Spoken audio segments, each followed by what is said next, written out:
working in the dark, I have no idea when I'm making something that it's going to have the slightest effect or be of the slightest importance to anyone outside of myself.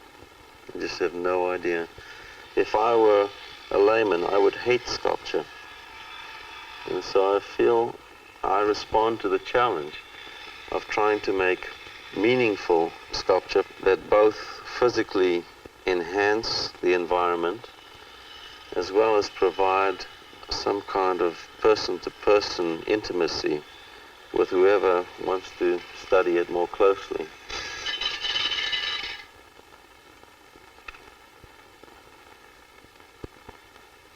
Is this piece necessary? Is that a spare part? Is that just an ornament? Is that just a nuance? Is that just an effect? Or is that really enforcing the main intention of what I'm trying to say? And sometimes one has to be extremely brutal by getting rid of certain effects that you work very hard at achieving in order to intensify and pin down the dominant intention of the sculpture. And the way one person will do it will be totally different the way someone else will. It's a transference of energy, and you have to be there to transfer it.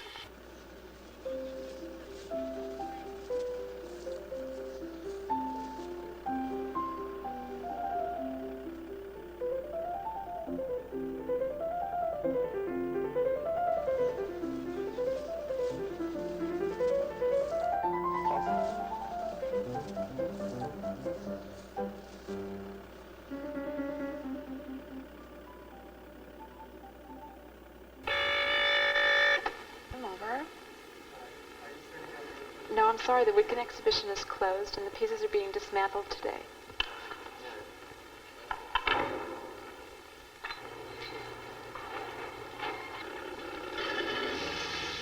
I do a lot of drastic chopping and changing in the course of the piece until somehow I feel I've reached a point of recognition with the piece, and then intensify what I have to the degree that it comes alive to me, and then I know it's finished.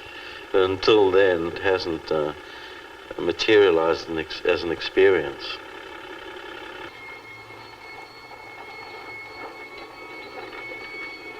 I do think there is a situational appropriateness for each individual piece. I try as much as I can to have some control over where they'll be. That's why I choose to go around to site the pieces myself at the various destinations they arrive at.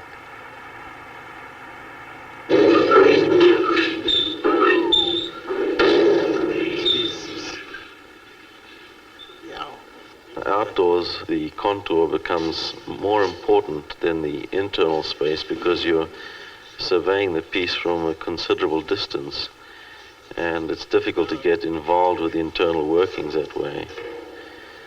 So that'll be the primary consideration in siting the work outside, which aspect of the work emphasizes the contour relationship with the surrounding air. I'll turn it a little more. This piece was inspired by some of the ancient astrological sites in India, Jantamanta in particular, and it's an attempt to make sculpture into a personal architecture and get away from its reading as an object. One can actually walk through underneath the roof. Jane, I think like that. So you've got the straight end views coming up there. You'll see the sort of back view of the piece, and from there you'll see the other frontal aspect. You could either do that, or we could face it like we did, like I did in the galleries, the other way around, so that the main view from there is this open archway. I rather like having that round thing attached. Yeah. Going this way. Facing this way. I think so. Oh, well, let's try that, and then we can move it this way or that way once we've got it up there.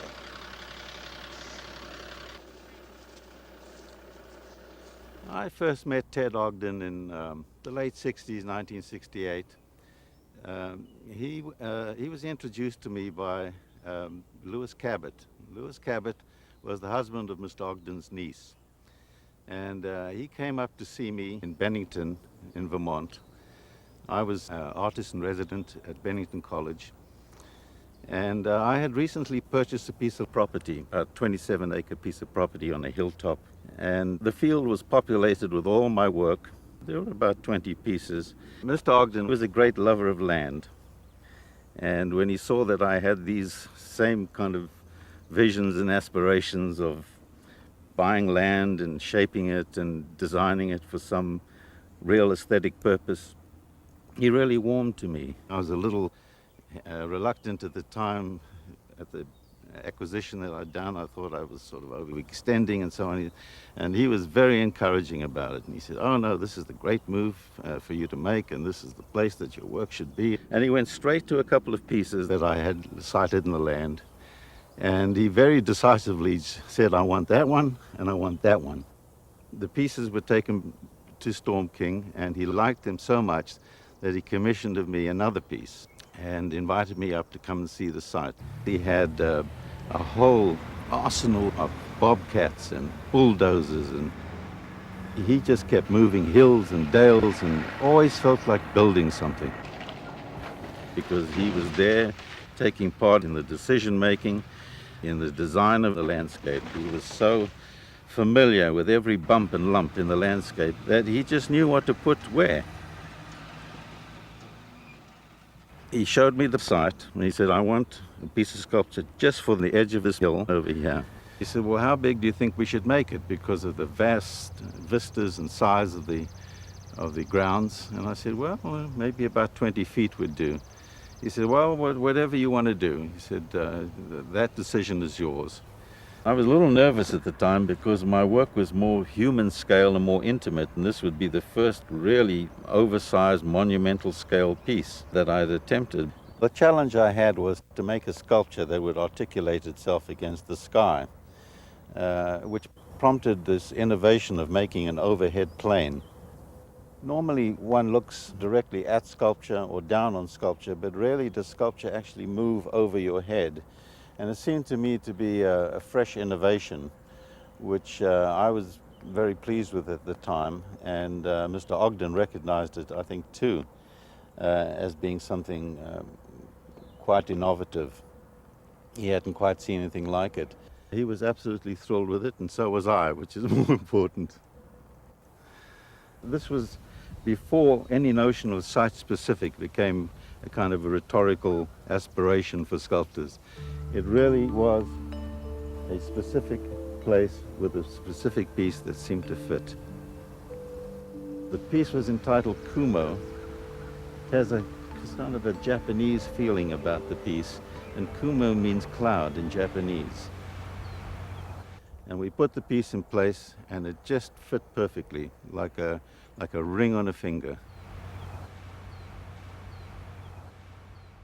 It was around about the late 70s that my work actually began to change. I was known primarily for these gigantic geometric abstract sculptures in steel.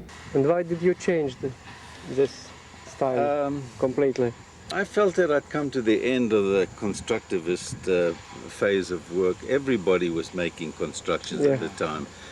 Everybody who could weld was making a welded sculpture, and it just became like an outworn vocabulary. And one day I went to the junkyard to look for ever new interesting shapes, because I got bored with mill stock materials like I-beams and plates and angles, and you're limited to that. Yes. And so I began looking for discs and things that were more interesting, and then I couldn't find any more of that.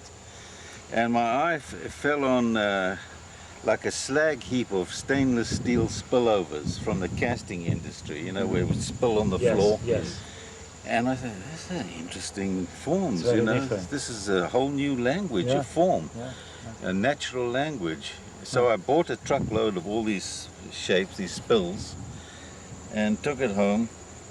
So I made this group of sculpture, And I got so excited by almost like a rediscovered sculpture again for myself. And because I started out as a conventional modeler, you know, and my early works were very tactile, made with clay and so on like that. And then to come full circle to, you know, to embrace this new organic language was very exciting for me. It was in the 70s. 70s, yeah. So I took the chance and I showed these pieces, and oh, what a failure it was. Really? Even my friends commiserated with me. They were so They did not call sorry you for me. anymore, right? They were so sorry for me that my work had gone down like that. No kidding. And I look back on these pieces and they were so undeveloped, you know, but my vision was more ahead of what I was able to achieve. And then I stopped for a while. I made these big show of monumental steel sculptures to please Marlborough again, to sell them and level off the books. And they were very happy. You know, Herschel Museum bought a piece, and Storm King bought a piece. And they were happy. And then I thought, I can't go on like this, you know. You felt inside that something wrong. Yeah. So I left Marlborough. And I joined a small little gallery that had just opened up on 57th Street. And at that time I was introduced to the Johnson Atelier, the bronze cast, you know, the facility. Yes. So I started, you know, pouring my own shapes. I didn't rely on what they call objet trouvé, found object. And from that point, everything I did evolved from the behavioral flow of the liquid bronze. Everything I did, even the translation into something like this, started flat from an original free drawing. Instead of sort of deriving it from the traditional sources, I felt that I've at least reinvented it for myself. And that's how my organic language evolved. So I found myself.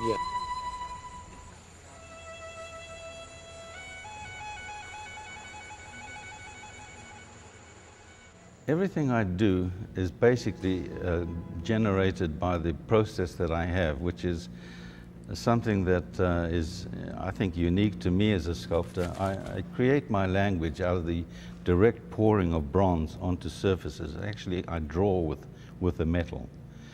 And out of this, I form a vocabulary of forms, which I put together, and they usually are evocative of images or suggestions of associations that I intuitively seize upon, and I follow what the dictates of the sculpture. The sculpture tells me what it wants to do. I don't manipulate that much. I facilitate it. In a moment of perception and recognition of some accident that takes you along that, you must be prepared to follow that direction. If your intuition and your perceptions are so finely tuned that you can, be prepared to overcome your ego or whatever it is, and to follow, what the promptings of the material are. That's why I trained myself to be very perceptually aware, and I have to be in the way I work, because I work very, very perceptually. I don't know what I'm doing in the beginning, and it's only out of working that moment of recognition occurs where I say, You grab it and then you can't. It's like a musician looking for a tune, and suddenly you get the tune, the matrix, and then you make the variations in it. But it's that moment that you have to be aware of. And you have to recognize that. Have to recognize the moment.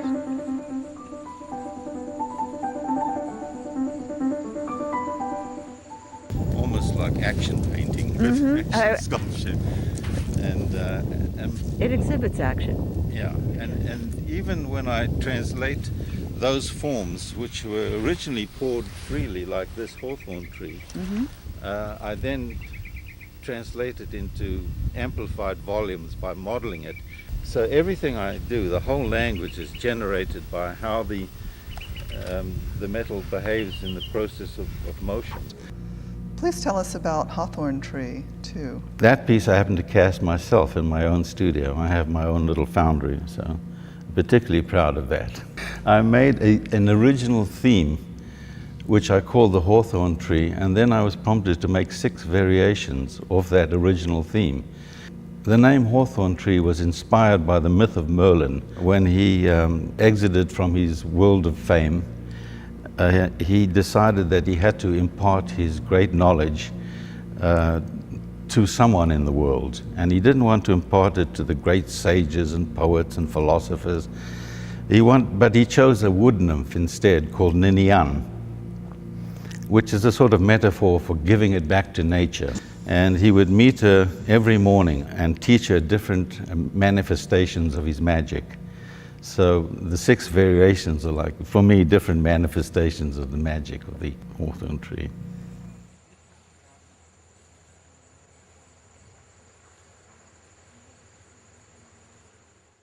Oh, this is our Rapunzel. Here's your Rapunzel. This is, oh my. Okay, great. Well, Rapunzel, Rapunzel, let down your hair. This is, to me, this is Rapunzel, and she's letting down her hair. And this just seemed to prompt the title. Wow. And then here, in the book, It becomes some kind of animal. Right, type then thing. there's your animal again. Yes. Yeah. Crops up. Kind of sharp points. Yeah. And this is sort of a figure, like a running figure. Yeah. And this is another torso, like a female torso, yeah, with the legs. Oh, this. And here's another kind of a torso here, like this. There's always these figurative illusions in my work. Somehow they go together to make some kind of poetic sense or nonsense. This was direct pour too? No, the original drawing was. The original bronze drawing was this big. And then I translated it by actually using it as a guide and modeling the forms into more concrete masses. And then casting it with the traditional method of hollow core casting. That's actually sand casting.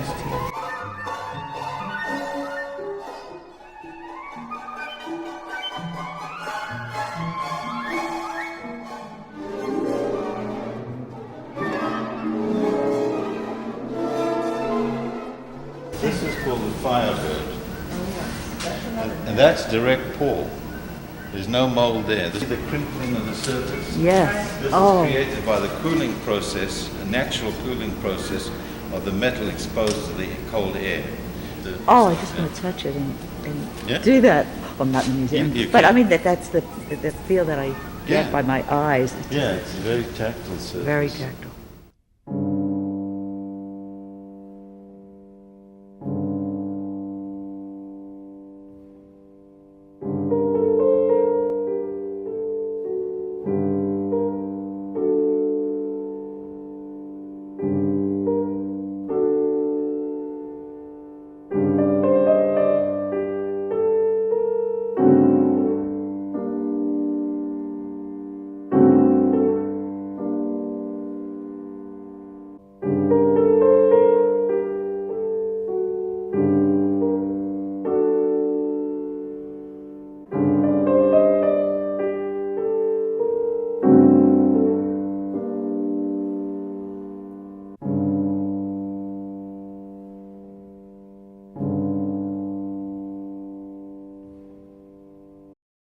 We paid a visit to sculptor Isaac Witkin's studio in Pemberton. He first moved to New Jersey to work with the Johnson Atelier, but his career started in South Africa. My mother actually suggested to me when I was about 18 that I take up sculpture lessons, and I looked at her like she was crazy. But she was so insistent that I tried my hand at it, and that was my introduction to sculpture. I had left school and had tried various jobs. I became an invoice clerk in a record company, and I hated that. And I did various other jobs, like work in stationery stores as a salesperson. And I thought, if I'm going to spend the rest of my life doing this, I just don't want to live. And I literally didn't know what to do with myself. And my mother, who probably understood me better than I did at the time, remembered that I had done some interesting carvings around the age of 6. I was very active with my hands. I used to make things. And I used to carve things. And she pulled out a lion walking across a branch, which I've made out of a root of a tree. And then I also carved a Grecian torso and gave it to her as a present, as a paper knife in wood. And she had saved those things, and I had forgotten about them, and she pulled them out of the drawer, and she said, "Look, you have a talent for sculpture. I have a feeling you're going to be a sculptor." I said, "Well, me? You know." So she said, "Well, I have a friend who is a well-known Hungarian immigrant sculptor at the time, and he gives evening classes. Why don't you join his evening classes?" So I did so with a lot of fear and trepidation, go to one of the classes, and he gave me a head that he had made of a woman, one of his own creations, and said, "Copy that." And the minute my hand touched clay, I just felt such a sense of power, and I was able to do it. I don't know where it came from. And I made a perfect copy of the head, and he was amazed. He says, "You've never done this before?" I said, "No, this is the first time." He said, "Well, do you want to have an apprenticeship with me?" So I said, "Sure." So that's how it all began.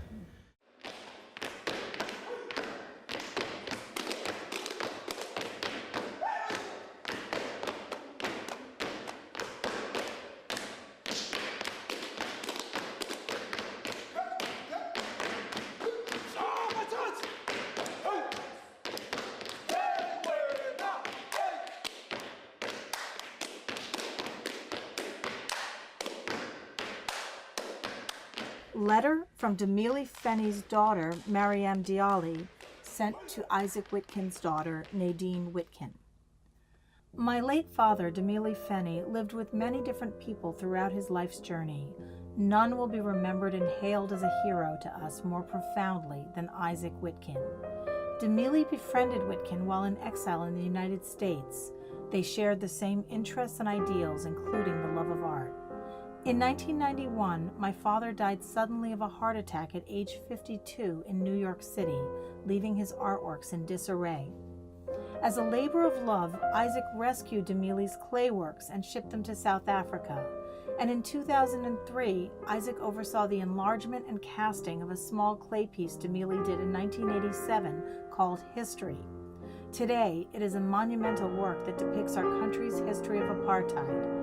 History is now installed at the entrance of the Constitutional Court in Johannesburg, thanks to the work done by Isaac Witkin and Vanessa Solomon at Talix Foundry.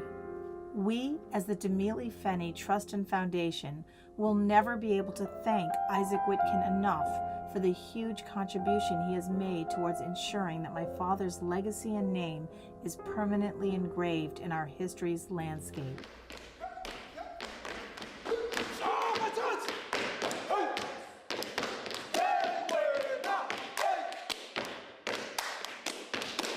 Do you think growing up in Africa, like the visual experience, has affected the kind of shapes you choose, particularly in the landscapes? Oh, I definitely think so, yeah.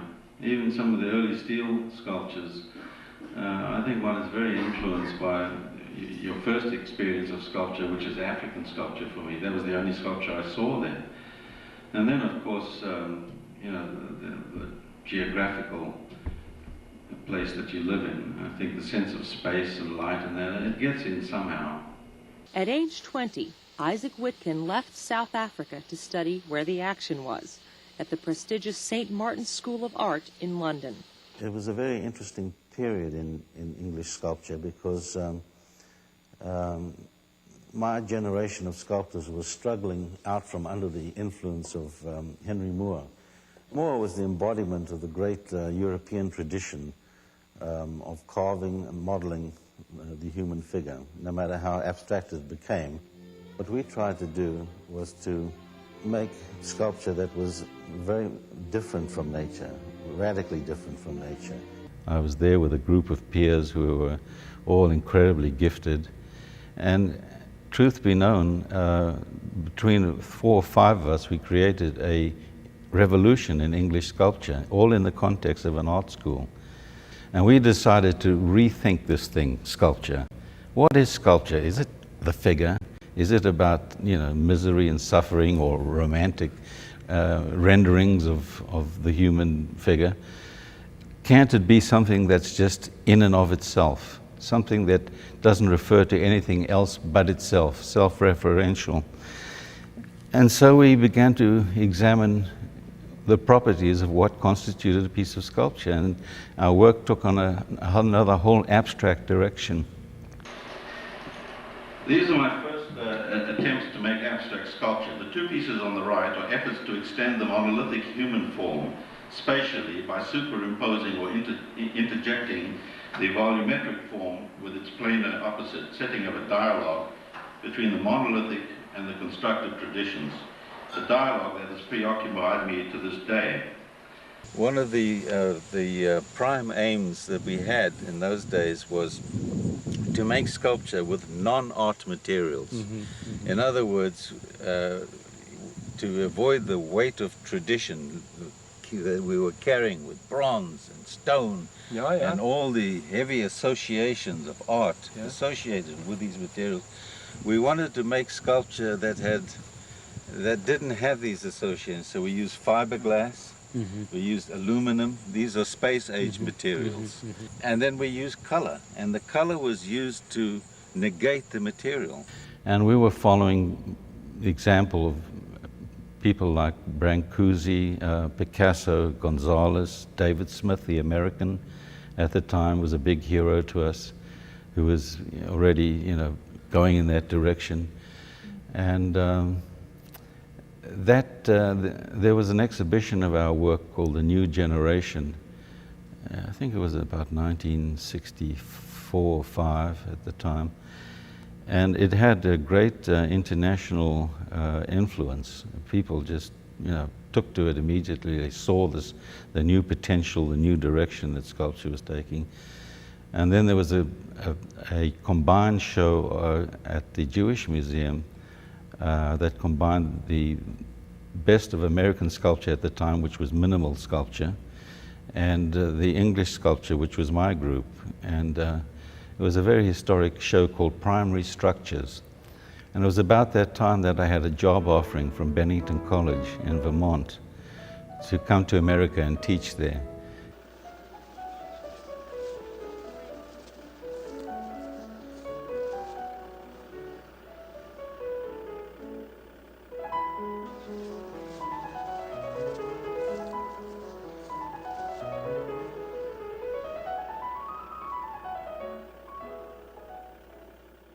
You were one of the students of Henry Moore. That was in 1956, 57, if I remember. It was an amazing, England was amazing. It was the time of the Beatles. Of course, and all the famous playwrights and at the time. How do you remember of Henry Moore? I read about him. He was a very generous, wonderful man. Very nice and never aggressive, never wonderful man. Yeah. Well, I think shows in his sculptures, definitely. Oh, the humanity, I mean, you can't beat it.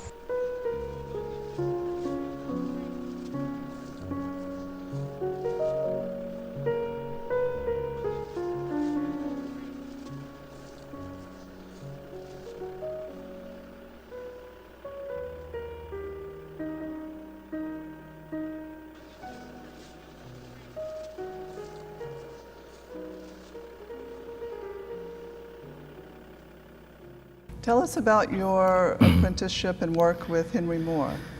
Well, there was a wonderful period in my life.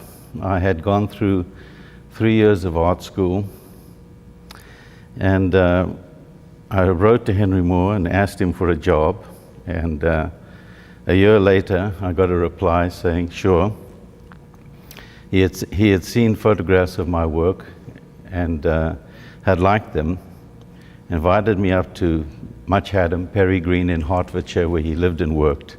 So I arrive at his country estate, And there at the dinner table, it was a lunch table, it was like a whole entourage of servants and maids and Henry's wife, and basically Henry's dealer, a man by the name of Harry Fisher, who was the director of the Marlborough Gallery at the time. And we had an interview, and he said, if you can find something else in the meantime, don't stop your life, but keep in touch, and I'll write you when I have an opening. And sure enough, he did. The end of the year came, and he was true to his word. He called me up and said, come on over, you can start right away. And so I worked with him for 2.5 years. And it was just a wonderful time of my life, and was very fortunate that I was not influenced by Moore at that particular stage. My work had already taken on an independent identity. My work was already going in another direction. And so I was somehow protected from what the other great sculptor said when he was offered a job working for Rodin: nothing grows in the shade of a big tree. Thank you, but no thanks. It turned out, interestingly enough, that my later work, his influence was more significant, because I moved from a geometric mode, which my early work was, much more to an organic mode, which was more sympathetic to Henry's influence. And I'd had that distance of 20 years or so as to not be overwhelmed by his influence, and I could actually use it to my advantage. But working for him filled in a very important gap in my education. Things that he knew that I could have only got from him. Concepts of form that only a great master could impart. And I remember a particular occasion where I was working on a piece of his, and he stopped me and he said, this is no good. And he proceeded to criticize it and tell me where I was going wrong. And it was like the heavens opened up. Suddenly everything became clear. And I got all very red-faced and thanked him profusely, and he got very embarrassed. But that was one of the great revelation experiences of my career, that critique. I'll never forget it, because after that I never, of course, made the same mistakes in his own work, and he never criticized anything I did after that. And I was able to take that form experience that I got from that day and apply it to my own sense of structure and work.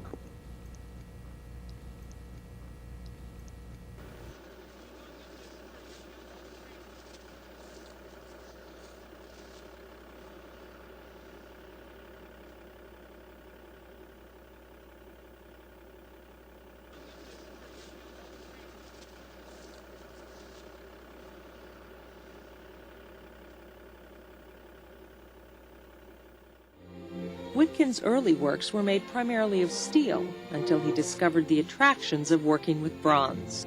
Bronze is the royal material for sculptors. Its durability is without question. It lasts for centuries. It's the most easily tooled, malleable material you can use. It wells like a dream. Everything about it is just so conducive and so sensuous for a sculptor. Well, the wonderful thing about bronze is that it lends itself so well to organic colorization. With bronze, the use of chemicals applied by heat or cold will infuse himself into the base metal and become organically one with the metal.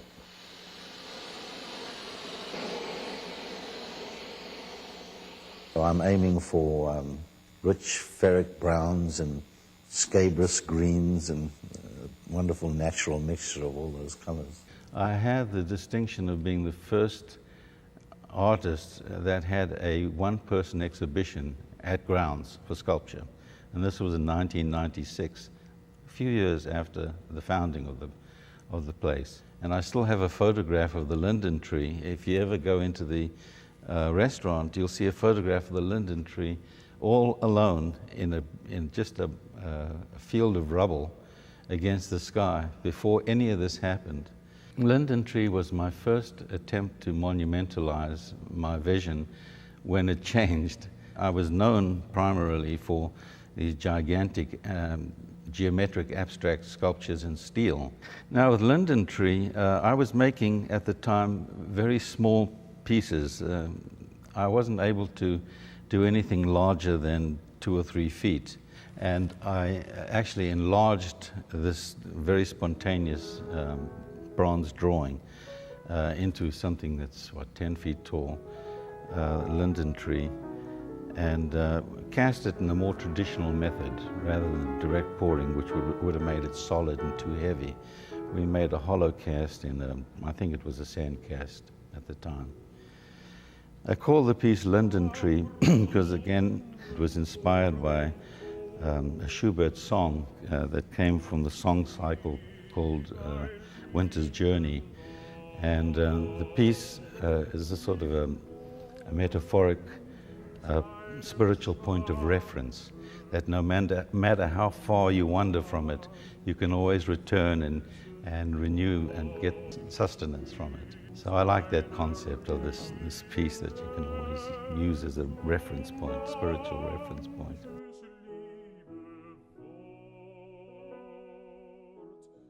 What can you tell us about Madame Butterfly?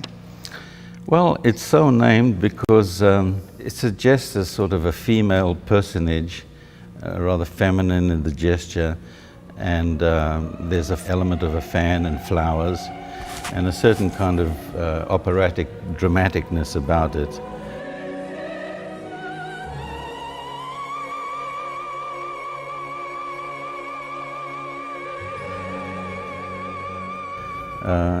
And its placement in my work is a sort of reconciliation between my early work, which was like geometric, abstract geometric steel sculpture, with a more organic vision that I later developed. So it sort of reconciles the two. Being a great opera buff that I am or was at the time, the name occurred to me. It was Allentown, Pennsylvania art collector Philip Berman who suggested that Witkin try his hand at stone and sent him to a place that makes tombstones. There, Witkin worked for 3 months with resident sculptor Dan Keynes, translating his bronze sculpture to stone. They looked at it and they were a little skeptical about the practicality of it. It's pushing stone to structural limits. I didn't quite know what I was getting into before I began, but the task of carving granite was just so enormous. The minute my chisel first hit that stone and bounced back, I thought, oh, what am I doing? It's called eolith. It looked like sort of a monument to primal consciousness when I made it. You know, rather than a monolith or an eolith seemed so much better. What can you tell us about Garden State? Well, it's a sort of an interesting story because it was around about 1995, 96, where a patron collector by the name of Philip Berman had a collection of sculpture, of stone sculptures, which Brooke Barry borrowed to be installed on grounds for sculpture. And I had done a piece for Phil Berman called Eolith, a great big stone sculpture made out of blue Vermont granite, 14 feet tall, and it sat right on a beautiful dome out back there and looked magnificent. And I think the experience of stone excited Stuart Johnson very much at the time. And he admired my piece. I think he wanted to buy it from Berman, who refused to sell it. So he commissioned me to do another one, and that's how Garden State came into being. And I made 5 preliminary studies for Garden State. One was original flat bronze drawing, and then a gradual transposition from the flat into a more volumetric rendering suitable for the structural quality of stone. And he got very excited by it. He said, go ahead, what are you going to make it out of? So I like the idea of black Zimbabwe granite. I wanted it to look very Egyptian, like those great basalt Egyptian sculptures. So I chose the hard black stone. I'm grateful for it in the end, but it was really such a trial to carve it. It's the hardest stone that you can possibly carve. And you actually can't carve it. The chisel bounces back at you. So I had to cut it with diamond cutting blades and then break it and then bush hammer it. And the work was just incredible. It took 3 of us, and I co-opted a couple of workers, one from Vermont, who was a master stone carver, for his help. And the 3 of us spent about a year carving the piece. We finally installed it. It took a whole week to install with a 50-foot crane, and it's quite a saga involved. But needless to say, I think it was worth it. And the name Garden State for the Zimbabwe black granite? Well, it's my tribute to New Jersey. And I know there's nothing in New Jersey that looks like it, but I think New Jersey is sort of given to exaggeration. I live near a town called Mount Holly, and I think the biggest mountain there is a speed bump, or Mount Laurel. So I didn't feel bad about naming this gigantic, almost geological piece that should probably be named Utah, or more appropriately named Utah. But it's my tribute to New Jersey.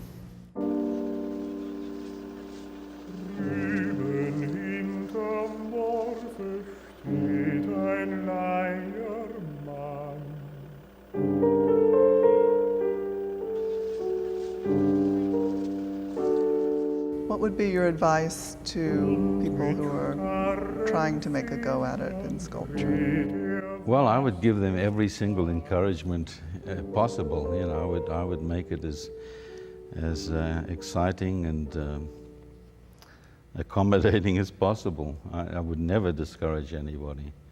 And it's up to the individual, you know, whether they have a burning enough need to carry on and succeed. It's a very difficult art form, you know, emotionally, economically. Only the most dedicated can pursue it. Who was it? Albert Elson, the great Rodin scholar, said, "Sculptors, they're very nice people, but they're born losers." Very sweet people, but they're born losers. You know, you have to be able to withstand a lot of rejection, abuse. And it's not like you're working with just a canvas. You're working with... No, I mean, it's a very expensive to make sculpture. I mean, that's the problem. Painters have it so easy in relation. But every time you commit to making a piece of sculpture, it's like a major output. What plans do you have for the future, in future sculptures? I don't know. I mean, I just plan to get hopefully deeper and richer in my experience as a sculptor, get better in my old age rather than repeat myself like a lot of sculptors do, find something that is successful and milk it till it moves. I don't want to do that. You know, I want to keep exploring and making new pieces, new ideas, new directions, and never lose the sense of daring and risk in my work.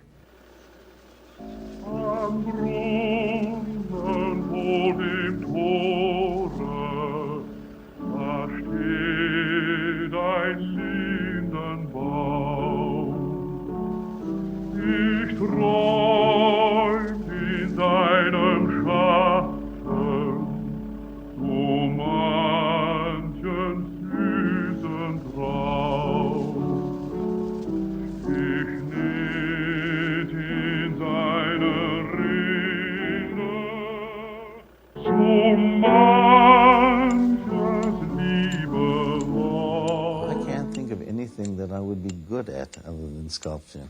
I find it the most engaging thing in the world to do. I knew it from the moment I touched clay when I was 18 years old. This is what I wanted to do for the rest of my life.